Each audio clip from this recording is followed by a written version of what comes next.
ఇవాళ ఉదయాన్నే కర్నూలులో హొసన్నా మందిరం తరఫున సేవ చేస్తూ ఉన్న ఫ్రెడ్ అన్న ఉదయాన్నే హాస్పిటల్లో ఎవరికో ఆరోగ్యం బాగాలేకపోతే ప్రార్థన చేయడానికి వెళుతుంటే యాక్సిడెంట్ అయినట్లుగా చెప్పారు. ఆర్టీసీ బస్సు వెనక చక్రాల కిందకి కాలు వెళ్ళిపోయింది.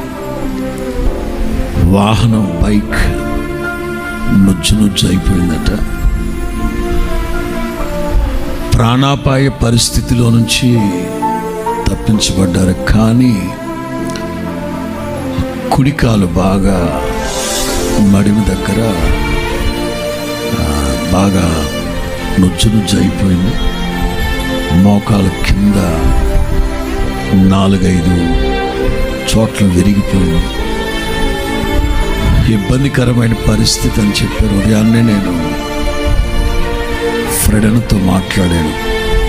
జరిగిన పావు గంటకే కూర్చోబెట్టి కాస్త దేవుని మాటలు చెప్పి ధైర్యపరిచిన ఫోన్లో మాట్లాడాను. ఇక ఉదయం నుంచి డాక్టర్స్తో మాట్లాడుతూనే ఉన్నాను.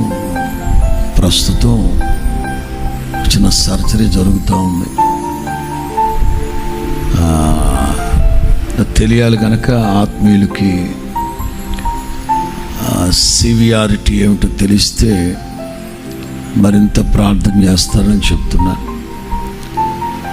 మెయిన్గా ఉన్న బ్లడ్ వెయిన్ రక్తనాళం కట్ అయిపోయిందట. కాలుకి చాలా ప్రమాదమే.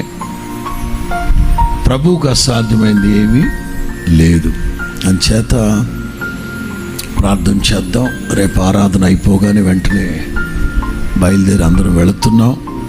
నా నాయకులందరూ బయలుదేరి వెళతాం. ప్రస్తుతానికి అక్కడ కూడా కర్నూలు హాస్పిటల్ ఆయా చుట్టుప్రక్కల దాదాపు 10,000 మంది విశ్వాసులు ఉన్నారట. అక్కడ ఇబ్బందికరంగా ఉంది. ప్రార్థన చేద్దాం. ఎవరు క్రియ చేయలేని రాత్రి ప్రభు కార్యం చేస్తారో చేరా.